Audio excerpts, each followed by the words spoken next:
debt equity holders of high carbon assets for early closure. Right? So a French company, GDF Suez, owns one of the dirtiest coal-fired power plants in the world, Hazelwood in Victoria. It burns brown coal, right? It's a piece of junk.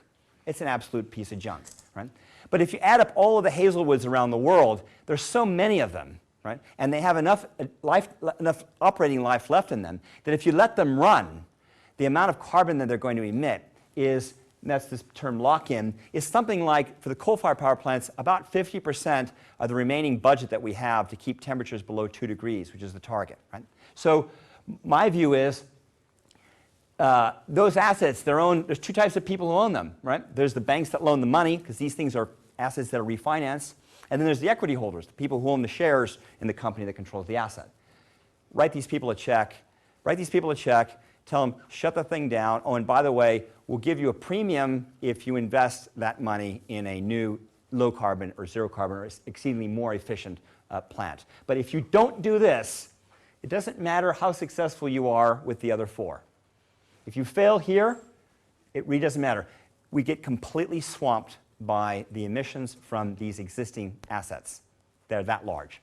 Get rid of them. And by the way, in terms of that McKinsey marginal abatement cost curve, it's a really cheap abatement option relative to other options because they have such huge emissions going forward, right? And the cost of getting them out, if you can argue, like Carbon Tracker Initiative, that there's a carbon bubble and these assets are going to be rapidly depreciated, it's really an effective way of reducing carbon emissions.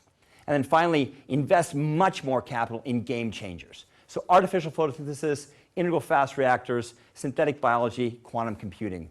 I spent about 6 months as the head of strategy for a company called Sky Energy. They're the world's largest aviation biofuel company. And we were looking at the technology pathways for aviation biofuels. And there are two processes that have been approved to make aviation biofuels for airlines. One is Fischer-Tropsch SPK, which is synthetic paraffinic kerosene, and the other one is bio-SPK.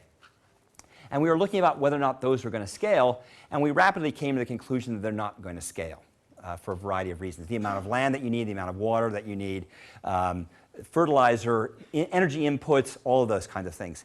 So we started looking at all the other technologies going forward, and the last one, the furthest one out, right, is bugs to fuel, right? So there's a ridiculous amount of money chasing improvements in biomass. So get plants to produce more oil or more sugar, extract those sugars or extract those oils, put them in a modern refinery, bingo, and you start making fuel. But if you have to build 1,000 new refineries just to make enough additional jet fuel for airlines, it's not going to happen. So these guys, the guys at the top of the technology, right, the game changer guys are saying, we're not going to build 1,000 more refineries to make jet fuel. The market's never going to give us that money, right? Because we're not going to be able to develop a sufficiently robust proposition to the market to get that money out. We're going to genetically modify cyanobacteria, blue-green algae, and that bug isn't going to produce more oil, right? It's not going to produce sugar. It's going to secrete kerosene, right? They're doing it, right? So that's Airbnb. Right? That's exactly the same thing as Airbnb, right? Exploit an insanely inefficient system, right? And jump and leapfrog. The next Googles, they're here. They're in this space, right? Artificial photosynthesis, there's a guy, Daniel Nocera, at MIT. I think he's now moved to Harvard, right? He's got an artificial leaf, put it in water, shine light on it. It secretes oxygen out one side, hydrogen out the other, right? With materials that are not rare earths, right? Not super expensive materials, right? That kind of stuff, right? That improves either capital, energy, or resource efficiency by 10-fold, 100-fold, in some cases 1,000-fold. That's where the next Googles are going to be. Now, we need these game changers for two reasons. One is the other four probably aren't going to get us enough reductions. And remember, we need about an 80% reduction by 2050. But after 2050, we have to go to zero. We have to go to zero. And it's likely, in my view, that the zero part after 2050 is going to have to come from this space. So it's a really good idea to invest in these now.